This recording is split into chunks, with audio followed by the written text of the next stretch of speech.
Jake Martinez walked through the metal corridors of Nexus Station with heavy steps. His boots made loud sounds on the floor plates as he moved deeper into the lower levels. The air here smelled different than the upper decks. It was thick with strange scents from dozens of alien species who lived and worked in this part of the station. He had been hauling cargo across the galaxy for 3 years now. It was hard work, but it paid well enough to keep his old ship running. The problem was getting paid by his customers. Some aliens thought humans were easy to cheat. They were wrong. Jake stopped in front of a heavy door marked with symbols in 12 different alien languages. The translation device on his belt told him it said, "The Gravity Well, no humans allowed." He smiled and pushed the door open anyway. The bar was darker than human eyes liked, but Jake's vision adjusted quickly. The ceiling was high to make room for the tall alien species. Tables and chairs of different sizes filled the space. Some were built for creatures with 4 legs, others for beings who needed to hang upside down. Strange music played from speakers hidden in the walls. It sounded like metal scraping against glass mixed with what might have been singing. Jake had heard worse. The air tasted wrong in his mouth. The station's computers mixed different atmospheres to keep all the alien customers happy. It made humans feel sick after a while, but Jake had learned to deal with it. He walked toward the bar, ignoring the stares from the other customers. A creature with blue skin and 4 arms stood behind the counter. It had 6 eyes that all focused on Jake at the same time. "Human," the bartender said through a voice box that translated its words. "You cannot be here. This place is not for your kind." Jake reached into his jacket and pulled out a small metal card. He placed it on the bar counter with a soft click. "I'm here on business, looking for someone who owes me money." The 4-armed alien picked up the card and looked at it. Its eyes grew wider. "You are a registered cargo hauler. But still, humans are not welcome here. There could be trouble." "There's already trouble," Jake said. "Someone didn't pay me for 3 months of work. I don't leave without my money." He ordered a drink and turned to study the room. Most of the aliens were larger than humans. Some had natural weapons like claws or poisonous skin. Others wore armor or carried energy weapons on their belts. In the far corner, Jake spotted what he was looking for. A green, slimy creature sat at a large table. It looked like a giant slug with arms and was wearing expensive clothes. Around the table sat 5 other aliens, all different species, all looking like hired muscle. That was Vextar, the Zilonian merchant who owed Jake 15,000 credits for shipping medical supplies to 3 different planets. The slug had been avoiding Jake's calls for 2 months. Jake finished his drink and walked across the room. Conversation stopped as he passed by tables. Dozens of alien eyes followed his movement. The smell in the air grew stronger as different species released stress chemicals. "Vextar," Jake said when he reached the corner table. "We need to talk." The slug looked up with small, wet eyes. "Ah, the human cargo hauler. I thought I told you to wait for payment. Business has been slow?" "Business has been fine," Jake replied. "I checked your shipping records. You've made 6 major deals since you hired me. Time to pay up." One of the bodyguards, a creature that looked like it was made of living rock, stood up slowly. It was at least 7 feet tall and twice as wide as Jake. "The human should leave now. Before there is an accident." Jake didn't move. "The only accident will be if I don't get my money in the next 5 minutes. Another bodyguard laughed. This one had gray skin and a head shaped like a triangle. Its laugh sounded like metal breaking. "Humans are weak. On my world, we use your species for cleaning duties. You have soft skin and break easily. Your world must have different humans than mine," Jake said calmly. Vextar's wet mouth formed something like a smile. "Perhaps we should teach this human his place in civilized society. Humans are new to space travel. They do not understand how things work between the real species." The rock creature cracked its knuckles, which sounded like stones grinding together. "On Krill we have a saying, soft meat makes poor warriors." Jake looked around the table at all 6 aliens. The rock creature and another one just like it. The gray-skinned one with the triangle head. A thin alien with too many joints in its arms. Something that looked like a walking tree with poisonous sap dripping from its bark. And a cyborg with metal parts replacing half its body. "You know what we say on Earth?" Jake asked, starting to roll up his sleeves. Scars covered his arms from years of professional fighting and dangerous cargo runs. "We say that it's not the size of the dog in the fight. It's the size of the fight in the dog." The aliens looked confused. Their translation devices couldn't make sense of the human saying. Jake continued. "Where I come from, When someone owes you money and disrespects you in front of their friends, there's only one way to settle it. He took off his jacket and set it on an empty chair. His t-shirt showed more scars across his chest and shoulders. Old injuries from his days as a mixed martial arts fighter back on Earth. The bar had gone completely quiet now. Other alien customers were backing away from the corner table.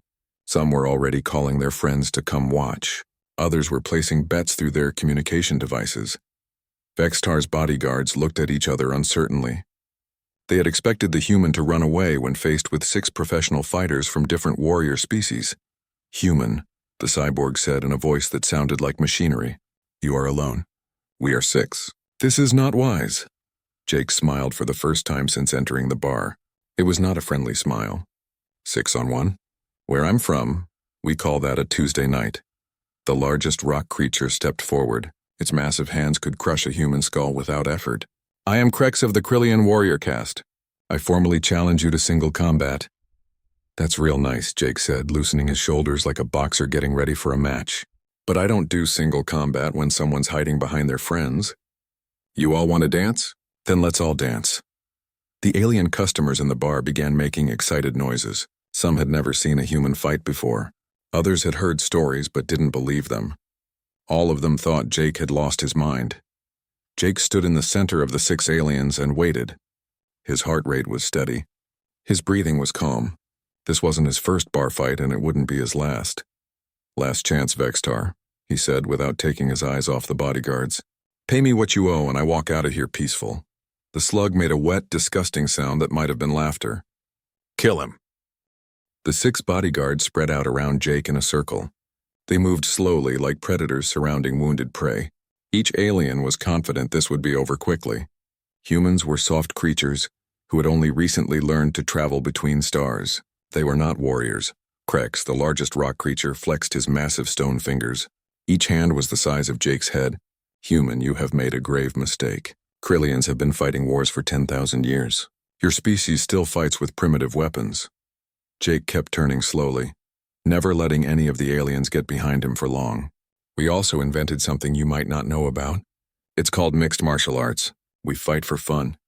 The cyborg's red electronic eye focused on Jake like a targeting system. "My combat programs contain data on 847 different fighting styles from across the galaxy. Humans are not listed. That's because you never asked nicely," Jake replied. The gray-skinned alien with the triangle head made a hissing sound. "I am Zorth of the Vorthan Mind Warriors. I will crush your thoughts before your body feels pain." Jake had heard about Vorthans. They could get inside people's heads and make them go crazy. But he had also heard they had trouble with species they didn't understand well. Humans were still new enough that most aliens didn't know how their brains worked. The tree-like creature dripped green poison from its bark. Where the drops hit the metal floor, they made small holes. "I am Thornax. My sap will burn through your skin in seconds." "Poison, huh?" Jake said. "Good thing I've built up a tolerance from all the alien food I've been eating." The thin alien with too many joints in its arms stretched them in impossible directions. Its bones made crackling sounds. "I am flexibility incarnate. I will wrap around you like a snake." The second rock creature, smaller than Krex but still huge compared to Jake, pounded its fists together. Stone chips fell to the floor. "I am Gron. Together, my brother and I have never lost a fight." Jake stopped turning and faced Krex directly. "You know what's funny? Back on Earth, I used to fight professionally. Cage fighting. Ever hear of it?" The aliens looked confused. Their translation devices were having trouble with human fighting terms. "See? We humans do something that I bet none of your species do," Jake continued. "We fight each other for entertainment. Thousands of people pay money to watch 2 humans beat each other up. We train for years just to get better at hurting people." Zorth the Vorthan stepped closer. "Impossible. No civilized species fights for pleasure."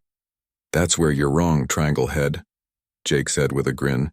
"We love fighting. We're really good at it too. Want to know why?" The cyborg's weapon systems powered up with a high whining sound. "Enough talk. This ends now." Jake spread his feet apart and raised his hands into a fighting position. "It's because every other species in the galaxy fights to win battles or defend territory. Humans fight because it's Tuesday and we're bored." The aliens exchanged glances. This was not how prey was supposed to act when surrounded by predators. From across the bar, other alien customers were gathering to watch. Some were recording the fight with their devices. Others were increasing their bets. Most expected the human to die within 30 seconds. The four-armed bartender was talking rapidly into a communication device, probably calling station security. But Jake knew it would take at least 10 minutes for security to reach the lower levels. This fight would be over long before then. Vextar slid his slug-like body under the table for protection. His wet eyes watched from the shadows as his expensive bodyguards prepared to kill the human who had dared to demand payment. "Human," Krex said in a voice like grinding stone, "you still have a chance to run. We are professional fighters. You are a cargo hauler." "You're right," Jake admitted. "I am a cargo hauler, but before that I was something else." He rolled his shoulders and cracked his neck. Old habits from his fighting days. "I was ranked 3rd in the heavyweight division of the Global Fighting Championship. 37 wins, 4 losses. 3 of those losses were because the other guy cheated or the judges were paid off." The aliens had no idea what any of that meant, but they could hear the confidence in Jake's voice. "And you know what the best part is?" Jake continued. "Every single fight I ever had was against another human. Which means every single fight I ever had was against someone who knew exactly how I was going to try to hurt them." Zorth tried to push into Jake's mind with his telepathic powers. What he found there confused him. Instead of fear or anger, Jake's thoughts were calm and focused. There was something else too, excitement. "You," Zorth said slowly, "you are looking forward to this fight." "Hell yes I am," Jake said. "It's been 3 months since my last good fight. I was starting to get rusty." The thin alien with flexible joints started to circle behind Jake, but Jake moved to keep him in sight. "See, here's what you don't understand about humans. Most species fight when they have to. Humans fight when they want to. And right now I really want to." The cyborg's targeting systems locked onto Jake's center of mass. "Your bravado will not protect you from 6 trained killers." Jake laughed, and the sound made several aliens in the crowd step back. It was not the laugh of someone who expected to lose. "Trained killers? Is that what you are?" Jake asked. "Well, that's nice. Me? I'm not a trained killer." He took a step forward, and all 6 bodyguards tensed. "I'm a trained fighter. And there's a big difference." The poisonous tree creature raised its arms, ready to spray deadly sap. "What difference could that possibly make?" Jake's smile got wider. "Killers try to end fights as fast as possible. Fighters try to make fights last long enough to enjoy them." He pointed at each alien in turn. "Rockboy there probably crushes people with those big hands. Triangle Head messes with their minds first. Poison Tree melts them with acid. Bendy Guy strangles them. Metal Man shoots them. And Little Rockboy finishes off whoever's left." The alien stared at him. He had guessed their fighting styles perfectly just from looking at them. "But none of you have ever fought someone who fights back just because they think it's fun," Jake said. "None of you have ever fought a human." The crowd of alien spectators had grown larger. Word was spreading through the station that a single human was about to fight 6 professional bodyguards. Some aliens were coming from other levels just to watch. Krex raised his massive stone fists. "Enough words. Show us how humans die." Jake bent his knees slightly and shifted his weight forward. Every muscle in his body was ready. His breathing was steady and deep. "All right, boys," he said quietly. "Let's see what you've got." The cyborg moved first. Its mechanical legs pushed off the floor with hydraulic power, launching it toward Jake at impossible speed. Red targeting lights danced across Jake's chest as built-in weapons powered up. Jake did something the aliens' combat programs had never seen before. Instead of dodging or blocking, he stepped into the attack. His hands shot out and grabbed the cyborg's extended arm. Using the alien's own momentum, Jake spun like a hammer thrower and launched the cyborg straight into Krex. The 2 aliens crashed together with a sound like a spaceship hitting an asteroid. Krex's stone body cracked from the impact, and the cyborg's metal parts sparked and smoked. "First rule of human fighting," Jake said, already moving away from where he had been standing. "Use your enemy's strength against them."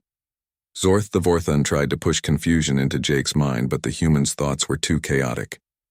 Instead of neat, orderly thinking like most species, Jake's brain jumped between combat techniques, old memories, and what he wanted for breakfast tomorrow. The telepathic attack slipped off his mind like water off glass. "What is wrong with your brain?" Zorth hissed in frustration. 3 concussions and too much coffee," Jake replied. then grabbed a heavy chair and threw it at the Vorthan's triangle-shaped head. Zorth ducked, but the chair distracted him long enough for Jake to close the distance. Jake's right fist connected with the alien's gray jaw in a perfect uppercut. Zorth's feet left the floor and he crashed into a table full of drinks. The flexible alien with too many joints tried to wrap his stretchy arms around Jake from behind. This should have been easy since his arms could extend to 3 times their normal length. But Jake had wrestled in college before he started cage fighting. The moment he felt the alien's grip, he dropped to one knee and threw his shoulder forward. The flexible alien flew over Jake's head and landed hard on the metal floor. "Second rule of human fighting," Jake said, standing up and brushing off his hands. "We practice against every style you can imagine." Thornax, the tree creature, sprayed poisonous sap in Jake's direction. The green liquid ate through the air where Jake had been standing, but the human had already rolled behind another table. The sap hit the table instead, and it started dissolving. Jake picked up a metal serving tray and threw it like a frisbee. It spun through the air and hit Thornax right in what might have been his face. The tree alien staggered backward, green sap leaking from cracks in his bark. By now, Krex had pushed the damaged cyborg off him and was getting back to his feet. Stone fragments fell from cracks in his rocky skin, but he was still dangerous. His massive fists could crush steel. Jake looked around quickly. The bar was full of weapons if you knew how to use them. Chairs, bottles, tables, and the gravity controls that kept different alien species comfortable. "Come on, Rockhead," Jake called out. "Let's see how tough you really are." Krex charged like an angry bull. Each step made the floor shake. His fists were aimed at Jake's head with enough force to punch through a spaceship's hull. Jake waited until the last second, then dropped and swept his leg in a wide arc. Krex's stone legs tangled together, and the huge alien went down like a falling building. His body hit the floor so hard that cracks spread across the metal plates. "Third rule of human fighting," Jake said, breathing hard but still smiling. "The bigger they are, the harder they fall." But Gron, the second rock alien, was already coming at Jake from the other side.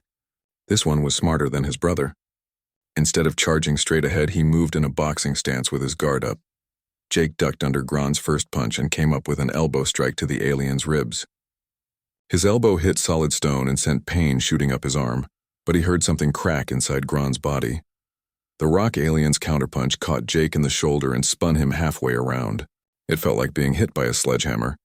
Jake's left arm went numb, but he used the spin to build momentum for a back fist that caught Gron in the side of his rocky head. Both fighters staggered apart, breathing hard. The crowd of alien spectators was getting louder. Some were cheering for Jake now. They had never seen anything like this. One small human was holding his own against 6 professional fighters from different warrior species. The 4-armed bartender had stopped trying to call security and was instead recording the fight. This was the kind of thing that would make his bar famous across the galaxy. Zorth was getting back up from where Jake had knocked him down. The Vorthan's triangle head was cracked and green blood ran from his mouth. He tried again to attack Jake's mind, but the human's chaotic thoughts were like trying to grab smoke. The flexible alien was untangling himself from the furniture he had crashed into. Several of his joints had bent the wrong way, but his species could heal from almost any injury. Thornax was still spraying poison, but now he was hitting other customers and furniture. The deadly sap was eating holes in everything it touched. Other aliens were climbing over each other to get away from the spreading chemical burns. The cyborg had rebooted his systems and was powering up his weapons again. But the crash with Krex had damaged his targeting computer. His shots were going wild, hitting the walls and ceiling. Jake realized he needed to end this fast before the poisonous sap or stray energy blasts hurt innocent people. He also knew his left arm was probably broken and his body was running on adrenaline that wouldn't last much longer. Time for desperate measures. Jake jumped onto a table and then leaped toward the bar's gravity control panel. The 4-armed bartender tried to stop him, but Jake was already there. He grabbed the main control lever and yanked it hard to the right. Suddenly, the artificial gravity in the bar went crazy. Different sections of the room now had different gravity fields pulling in different directions. Some areas had no gravity at all, while others had gravity strong enough to crush bones. The aliens, who were used to stable gravity fields, lost their balance and started floating or being pressed to the floor. But Jake had spent years working in the changing gravity of cargo bays and space stations. He could handle it. Fourth rule of human fighting: Jake called out as he jumped from surface to surface like a spider in a web. We adapt faster than anyone else. He kicked off the ceiling and dropped toward Krex with both feet extended. The big rock alien couldn't move fast enough in the shifting gravity. Jake's boots hit Krex's head like a meteorite and the alien's lights went out permanently. 1 down, 5 to go. The crazy gravity made everything in the bar float and spin in different directions. Chairs and tables tumbled through the air. Drinks formed floating spheres that drifted like tiny planets. Most of the alien customers were stuck to walls or floating helplessly in zero-gravity zones. But Jake moved through the chaos like he was born for it. Years of loading cargo in changing gravity had taught him how to push off surfaces and control his movement in 3 dimensions. The cyborg tried to fly toward Jake using its mechanical jets, but the shifting gravity fields confused its navigation systems. It crashed into the ceiling, then got pulled sideways into a high-gravity zone that flattened it against a wall. Jake kicked off a floating table and grabbed a heavy bottle that was drifting past. He threw it like a fastball at Zorth the Vorthan, who was trying to use his telepathic powers to understand the chaotic gravity fields. The bottle hit the triangle-headed alien right between his large eyes and he went down hard. Strike 2, Jake called out. Thornax, the tree creature, was having the worst time of all. His poisonous sap was floating in green droplets throughout the bar, eating holes in everything it touched randomly. He couldn't control where his poison went in zero gravity. Jake pushed off the bar counter and sailed toward Thornax with his feet forward. The tree alien tried to spray more poison, but Jake spun in the air like a gymnast, avoiding the deadly drops. His boots caught Thornax in what might have been his chest, and they both crashed into the gravity control panel. Sparks flew as the alien's hard bark body smashed the delicate controls. The gravity fields went completely wild for a few seconds, then settled into something almost normal. Tables and chairs crashed to the floor along with several floating aliens. Thornax didn't get back up. His bark was cracked in a dozen places and green sap leaked from every break. Jake rolled away from the broken alien and came up in a fighting crouch. 3 down, he said, wiping green blood from a cut on his forehead. The flexible alien had managed to bend his body around a support beam to stay in place during the gravity chaos. Now he unwrapped himself and stretched his arms toward Jake like rubber bands. But Jake had been watching how the alien moved. All that flexibility came at a cost. The alien's joints were his weak points. When the stretchy arms came at him, Jake didn't try to avoid them. Instead, he grabbed one arm and twisted it in the direction it wasn't supposed to bend. There was a wet snapping sound, and the flexible alien screamed in a voice like breaking violin strings. His arm went limp and he clutched it to his chest. Jake felt bad about hurting someone so badly, but these aliens had started the fight. He was just finishing it. 4 down, he said quietly. That left Gron, the second rock alien, and the damaged cyborg. Both were still dangerous, even hurt. Gron's stone body was cracked but not broken, and the cyborg's weapon still worked even if his targeting was off. The crowd of alien spectators was going wild. They had never seen a single fighter take on 6 opponents and actually win. Some were cheering for Jake now. Others were trying to figure out how to bet on him for his next fight. The 4-armed bartender was already planning to rename his establishment The Human's Last Stand, or something similar. This fight would bring customers from across the galaxy. But Jake wasn't thinking about fame or money. His left arm was definitely broken and his ribs felt like someone had hit them with a hammer. Every breath hurt, and he could taste blood in his mouth. The cyborg powered up its remaining weapons and started firing energy blasts. But with its damaged targeting system, the shots went everywhere except where Jake was standing. One blast hit a support beam and brought down part of the ceiling. Another punched a hole clean through the far wall. Jake picked up a piece of broken furniture and threw it at the cyborg's head. The alien tried to shoot the projectile out of the air but missed. The chunk of metal hit its optical sensors and shattered the red targeting eye. Now the cyborg was shooting completely blind. Its energy beams swept back and forth across the room like deadly searchlights. Other aliens dove for cover behind overturned tables. "Hey, metalhead," Jake called out. "Over here." He grabbed a metal serving tray and used it like a mirror, reflecting the bar's lights toward the cyborg. The alien's sensors locked onto the bright reflection and fired everything it had. But Jake was 10 feet to the side of where the light was coming from. While the cyborg wasted its energy on empty air, Jake ran straight at it. His good right fist connected with the alien's main power coupling just below its chest. Electricity shot through Jake's arm, but the cyborg systems overloaded and shut down. The alien collapsed like a broken machine, which was exactly what it was now. 5 down, Jake said, shaking his burned hand. That left just Gron, the last rock alien. He was bigger than his brother Krex had been, and he looked really angry. Stone creatures didn't show emotion the way humans did, but Jake could see rage in the alien's glowing eye crystals. Human, Gron said in a voice like an avalanche. You have killed my brother. Now you die. Jake wiped blood from his mouth and tried to ignore the pain in his ribs. Your brother started this fight. I'm going to finish it. Gron moved more carefully than Krex had. He kept his guard up and didn't charge wildly. This rock alien had learned from watching his brother lose. They circled each other slowly. Jake's left arm hung useless at his side, and he was getting tired. But Gron had cracks running through his stone body where Jake's earlier attacks had damaged him. The alien threw a careful jab at Jake's head. Jake slipped the punch and countered with a right hook to Gron's ribs. His fist hit solid stone, but he felt something give way inside the alien's body. Gron's return punch caught Jake in the stomach and lifted him off his feet. Jake hit the ground hard and rolled away just as the alien's foot came down where his head had been. The stone foot cracked the metal floor. Jake came up breathing hard. His vision was getting blurry and his legs felt weak. He needed to end this soon before he collapsed. Come on, Rockhead, he said, backing toward the bar counter. Let's finish this dance. Gron followed him, throwing careful punches that Jake barely managed to avoid. The alien was being smart, using his reach and strength advantages while staying defensive. But Jake had one more trick up his sleeve. Behind the bar counter, he had spotted something during the fight. Now he just needed to get Gron in the right position. You know what the 5th rule of human fighting is? Jake asked, still backing up. I do not care about your stupid rules, Gron rumbled. Jake smiled through his split lip. The 5th rule is, when you can't win with strength, win with brains. He grabbed the bar's emergency fire suppression lever and pulled it hard.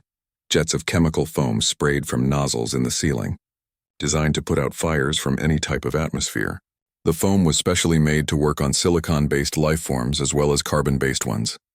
The chemical spray hit Gron's cracked stone skin and immediately started eating away at his outer layer. The rock alien screamed and tried to wipe the foam off, but it was already soaking into his damaged body. Jake didn't wait to see what happened next. He jumped over the bar counter, grabbed the heaviest bottle he could find, and brought it down on Gron's head with all his remaining strength. The bottle shattered. Gron's head cracked. The big alien swayed for a moment, then fell forward like a demolished building. 6 down, Jake whispered, and then sat down heavily on the floor behind the bar. Jake sat on the floor behind the bar for several minutes, trying to catch his breath. His left arm was definitely broken. His ribs hurt with every breath, and his face felt like someone had used it for hammer practice. But he was alive, and all 6 of Vexitar's bodyguards were not getting up again. The bar had gone completely quiet, except for the sound of chemical foam dripping from the ceiling and the groans of injured aliens. Even the strange alien music had stopped playing. Then slowly someone in the crowd started clapping. It was a sound like rocks hitting together, probably one of the stone people who lived on the mining levels. Other aliens joined in with whatever noise their species made to show approval. Soon the whole bar was filled with cheering, whistling, clicking, and buzzing sounds. Aliens who had been terrified of humans an hour ago were now cheering for one. The 4-armed bartender came around the counter to help Jake stand up. Human, it said in its translated voice. That was the greatest fight I have ever seen. You have earned free drinks in this establishment for the rest of your life. Jake managed to smile through his split lip. Thanks, but I'm not here for drinks. I'm here for my money.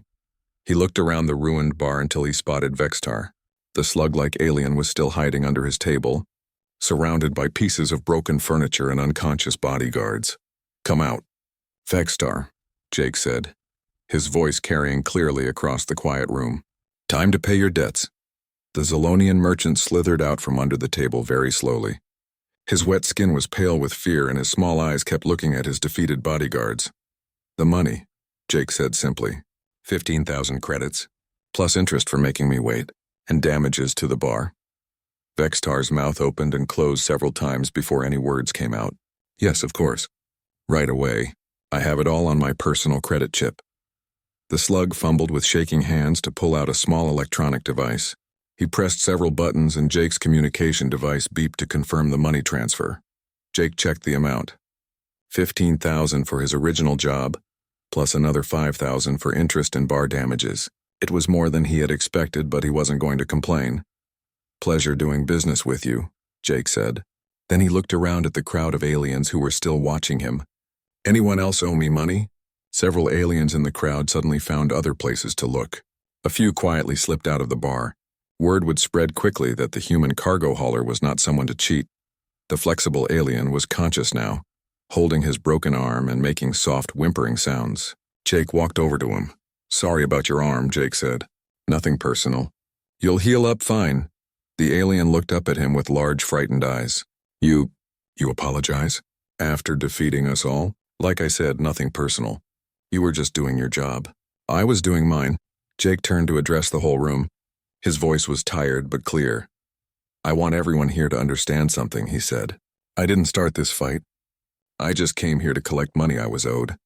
But when someone disrespects me and threatens me, I fight back. That's how humans are." He gestured toward the unconscious aliens on the floor. "These guys are probably good fighters in their own way.